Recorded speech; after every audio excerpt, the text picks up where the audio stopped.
I'm here now in Dublin. What part of Dublin are we in, Fran? We're just off City West there. We're just off City West. Below Tala. In Old Tala. Below Tala. Below Tala, sorry. And Fran Benson, my old mate. Look at this for work. This is something special. These are all fighting sticks, cock sticks, root balls they call them. Look at that one. That's some stick, and Fran's going to donate one of these sticks, and I'm going to add 2 more to them to the Martin Logan show that we're part of every Wednesday evening. And my God, Martin will be absolutely thrilled. Look at them for sticks. And how long does it take you, Fran, to put these together? There's a lot of work in them. First of all, you have to find a stick. And as you can see there, most of my stuff is from the roots. Yeah. It's a more prized stick if you can get them. Yeah.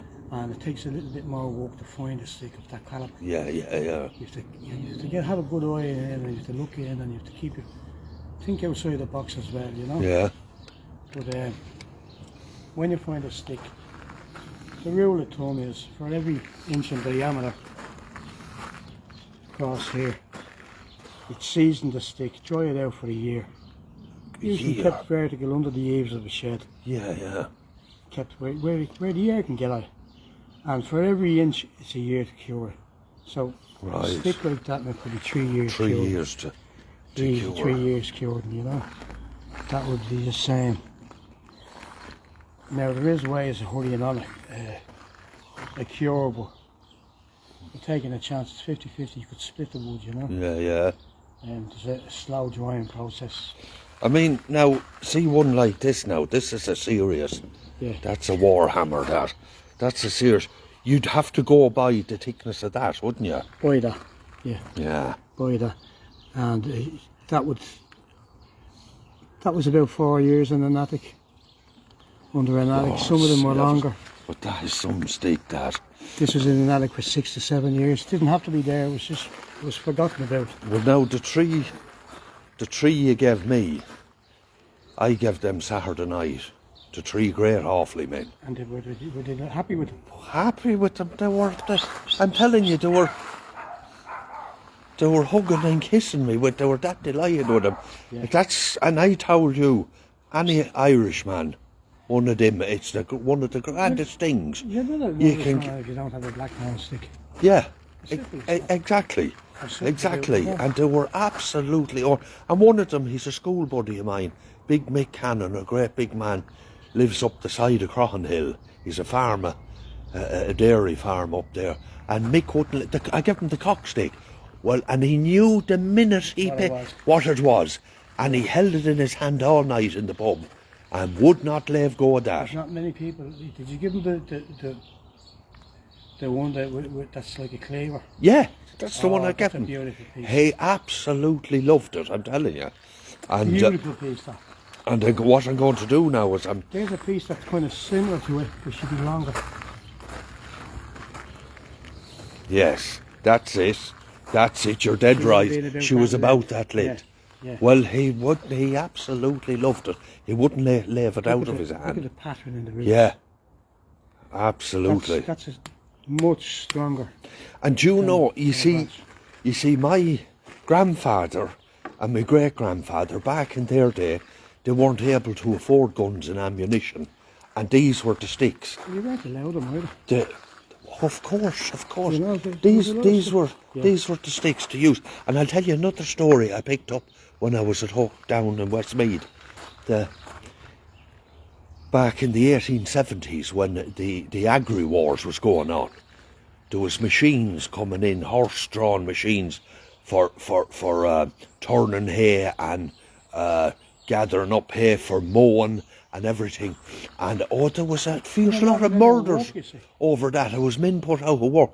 But didn't one of them, they think he might have been a part of the Land League.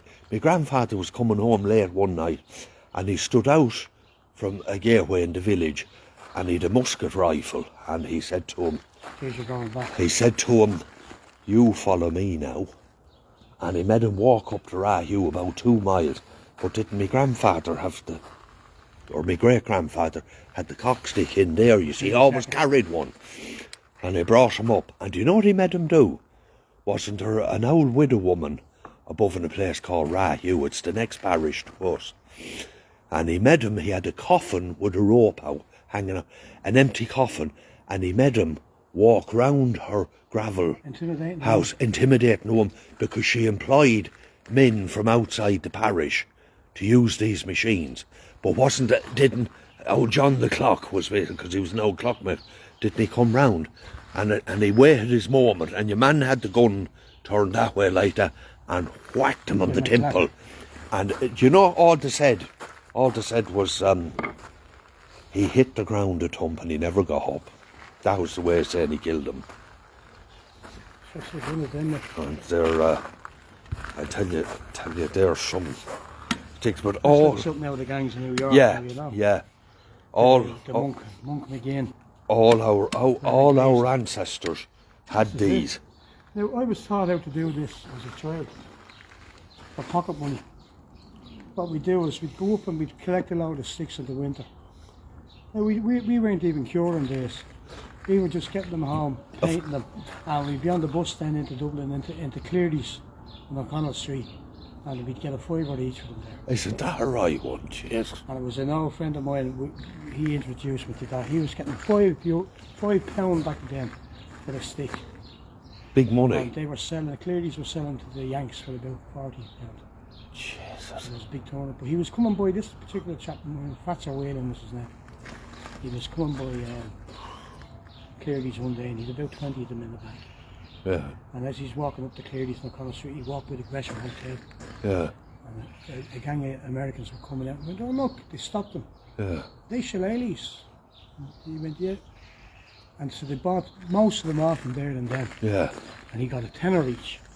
£10 back in the late 70s was a lot of It's a money. lot of money. You're right, it was. Money was hard gotten. It was. We were in a bad recession, you know, you had the milk wars and the bread wars and you had all types of wars going on. Yeah. So that's how I got into it. fair play to you. And because I've been out of work now with the hernia on my stomach, I start going back at them again, you know. Well, I'm glad you did, because I'll tell you what, I'll be back again for more. These are lovely, and you know something? They're lovely to give. Oh, that's a beautiful stick. That is some stick. That. Do you know what? They're a lovely gift to give even to another man, because you think when you say, what do you get another man like? You don't know what to get. You don't know what to get them. Yeah. You give them one of them and see their faces light up. As I say on Saturday now, when you gave those sticks out to them lads. Honest to God, they were. And didn't I walk into the pub with the 3 sticks under me arm, and you could see all the women looking. They thought I was coming in to break the pace. Coming in to arm up with other people, huh? Fran, I'll tell you, fair play to you, and thanks very much for them sticks. I'll tell you, that brought a lot of joy to them men. This will be going now. This is all over to sending this out to Manchester. There you are, Martin Logan now, to Martin and Paul Cawley. I hope you are looking at this in the net. That's going over. That's for the raffle. That's for the raffle. That's it. And what I'll do for charity. Yeah. For the raffle. And then people can do what they like with the money after. Yeah. And that goes to running the station. Great. They do that all out of charity, and they help a lot of people. Well, I'll tell you one thing, they're very good. And I'll tell you what I'm going to do is I'm going to add another one to that, and we'll get to more. It should be about March or April next year to do. I can't remember. It's not that long now since the last one was gone. I was up, and I go up every year to it. You know, they're very good to me, and they give me great exposure. Do you know what I mean? Brilliant. And it's a great show. Yeah. Especially if you're away from home, you know. Of course. It's a great show. Of course. Good content. So, my God, I tell you, I'm glad to come down now.